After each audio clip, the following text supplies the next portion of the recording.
Hi guys! Welcome sa Sipnayan. In this video, ang gagawin natin is mag-aaral tayo kung paano ba mag-convert ng repeating decimals to fraction. Pag sinabi natin repeating decimals, ito yung mga decimals na merong one or more digits na nagre-repeat after the decimal point. So in this video, ang pag-aaral lang muna natin yung isang digit lang. For example, yung 3, puro lang siya 3. Yung 4, puro lang siya 4. And yung 6, puro lang siya 6. Yung mga 2 digits, 3 digits, pag-aaral natin yan sa susunod na video dito sa series. Now, tignan natin kung paano natin ito gagawing fraction. Now, you know that when we say 0.3333, tapos meron tayong tatlong tuldok, ibig sabihin yan ay it goes on forever. So, ang gagawin natin dito is just we let x be equal to 0.333. And so on. And anong mangyayari pag minultiply natin ng 10 both sides, So we will have 10x, di ba? And then we also multiply the right hand side by 10. Mangyayari magiging 3.333. And so on, Now notice that if I subtract, So subtract both sides of the equation, 10x minus x magiging 9x. And notice itong mga repeating decimals na ito that go on forever at ito rin. Pare-pareho yan na 3, di ba? So makakancel yan, magma-minus tayo. Magiging 0 yan, di ba? So matitira dito 3 minus 0 which is equal to 3.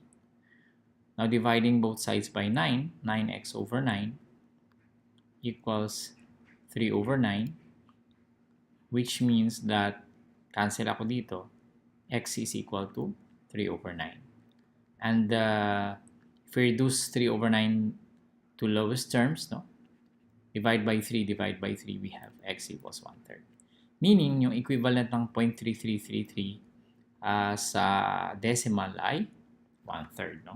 So I think familiar naman siguro kayo dyan, pag tayo ay nag-divide ng 1 divided by 3 or 1/3, then our answer will be 0.333. It's a repeating decimal, never ending and repeating decimal. Okay. Next we have 0.444 and so on. I think you know the drill. So 0.4444 and so on. And then 10x equals 4.4444 and so on. And subtracting, we have 9x equals 4, And dividing both sides by 9, we will have x equals 4 over 9.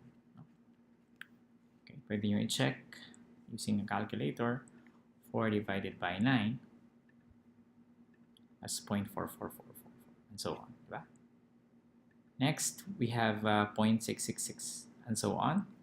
So again, x equals 0.666. Yung given natin, and then we multiply by 10, both sides, we have 6.6666 and so on. And then we subtract, we have 9x equals 6. Makakancel yan, magiging 0. And we have x is equal to, divide by 9, yung both sides, we have 9x over 6, divide by 9,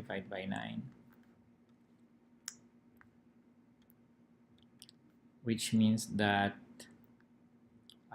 x equals 6 over 9 and x equals 2/3.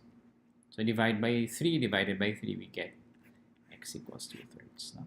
So yung 0.333 ay 1/3 pala siya. Tapos yung 0.4444 and so on, siya pala ay 4 over 9 at yung 0.6666 and so on, siya pala ay 2/3 in fraction. So yun yung kanilang mga fraction equivalents. Now, ito isang digit lang. Paano naman kung dalawang digit? For example, 0.818181. Paano kung infinitely repeating naman yung 0.81? Okay, so yan ay i-discuss natin sa susunod na video. So, kaya abangan nyo. Okay, so gusto ko i-invite sa ating website, sipnayan.com, and ating YouTube channel, no? Sa sipnayan.com, nandiyan nakalagay yung mga listahan ng ating mga videos, no? Mas madali siyang aralin kasi pwede mong tignan by topic. Then, makikita mo na sunod-sunod na yung link doon sa video. So, mas madali siyang sundan. No? Gusto ko rin kayong i-invite sa YouTube channel natin, no? youtube.com/user/sipnayanph. Pwede yung puntahan. Kaya search nyo lang yung Sipnayan sa YouTube or sa YouTube app. And of course, if kayo yung nagfe-Facebook, punta kayo sa facebook.com/sipnayanph. Like nyo yung ating Facebook page. No? Kung sa tingin nyo nagustuhan nyo itong video, you click the like button. Kaya mag-subscribe kayo. No? Just click the subscribe button sa baba if you're on YouTube. Maraming salamat. I'll see you in the next tutorial.